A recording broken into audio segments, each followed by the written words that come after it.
Hey, what's up, guys, and welcome back to Lazy Couch Thoughts. Today, I want to talk to you about the 2020 World Series.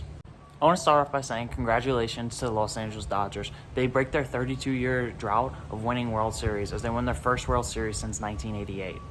Now, it was a very long ride to get here for Dodgers fans. Of course, the 32-year drought, but also, this is their 8th straight year winning the National League West Division without ever winning a World Series.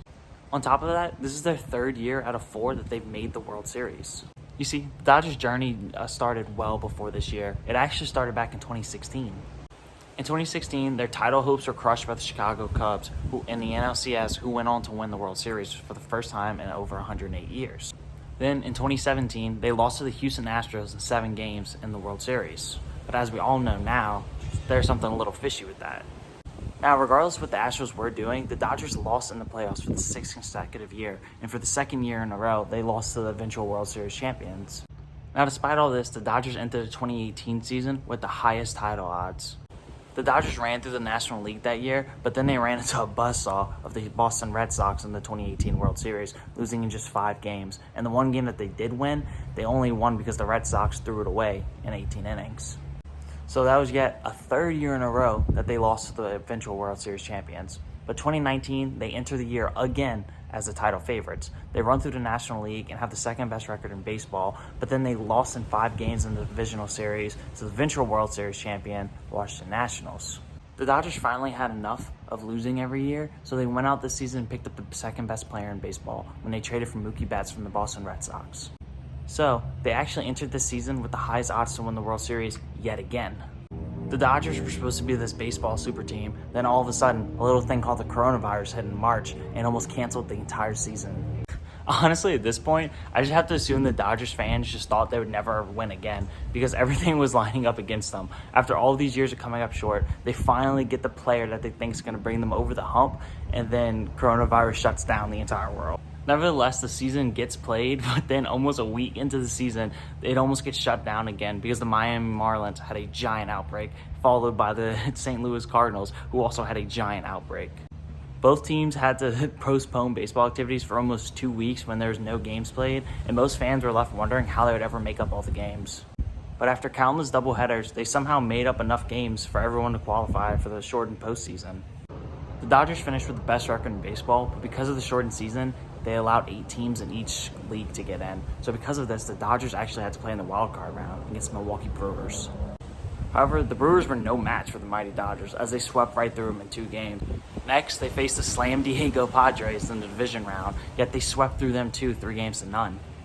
All things was turning up Dodger blue until the NLCS hit and they went and got down 3 games to 1 to the Atlanta Braves. Despite this, the Dodgers actually found a way to battle back from the 3-1 deficit as their offseason acquisition, Mookie Betts, played a big role in that. While veteran shortstop Corey Seager actually won the NLCS MVP, it was Mookie Betts and his tremendous plays in the outfield that prolonged the series, especially one of his double plays that he made in the Game 5. So then, the Dodgers went on to the World Series to face the Tampa Bay Rays, who they beat in 6 games. The Dodgers blew out the Rays 8-3 in their first matchup, and after that, everyone assumed the Dodgers would sweep. However, Tampa battled back to win Game 2 and Game 4. It actually looked like we were going to see a Game 7. That was until Kevin Cash made a very puzzling move to remove starter Blake Snell from the Game 6. However, that decision is going to be just a completely different video. Check back tomorrow for that video if you want to see that. Because this video is about the Dodgers and all of their great accomplishments this season because they came back and won that game 3-1. So, after 32 years, the Dodgers finally get to bring another championship home to LA, and most importantly, Clayton Kershaw gets a ring on that finger. Kershaw is the greatest left-handed pitcher of my generation, and quite possibly one of the best left-handed pitchers of all time, yet he always had this narrative that he struggled in the playoffs because he never had a ring. This narrative isn't true, and it never was true. Maybe he was inconsistent in the playoffs, but he was actually quite dominant in a lot of postseason starts. Kershaw actually now holds the record for the most strikeouts in postseason career history, and he also has 21 starts out of 36 that ended with him giving up 2 or fewer runs. That is dominance. It's very frustrating that this narrative exists because of the 2017 World Series, but he was actually really good in that World Series. In his 11 innings at home, he only gave up 1 total run, but then in his 1 outing in Houston, where we know what was going on there, he gave up 6 runs in 4 2/3 innings. So there's a very real possibility that if that Game 5 in Houston just never happens, we don't view Kershaw this way. Instead, we look at his legendary 2017 postseason, and we see his 2 World Series rings now, and we just respect his greatness and appreciate it instead of critiquing every little start. Anyways, the Dodgers are World Series champions, and after the way this season went, I really never thought we would ever see anyone host that piece of metal, as Rob Manfred likes to call it.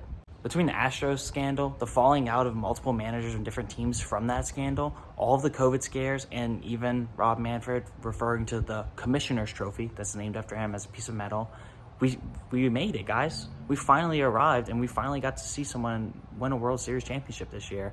And I, for one, never thought we would see it this year. Now we're on to the offseason, and it starts very soon because November 2nd, that's whenever the free agency period starts, where you could see stars like George Springer and Michael Brantley and Trevor Bauer all sign with new teams. Also, there might be some major trades going on this offseason, as shortstop Francisco Lindor is likely to be on the market. This hot stove season has the potential to be blazing this offseason, and I'm very excited to see what happens. But anyways, congratulations to the Los Angeles Dodgers and all of Dodger Nation. I hope you enjoyed this one. And that does it for today's Lazy Couch Thoughts. As always, like and subscribe for more content like this, and tune in tomorrow as I discuss Kevin Cash removing Blake Snell and why it was a bad move in a baseball sense and analytically. See you guys tomorrow. Peace.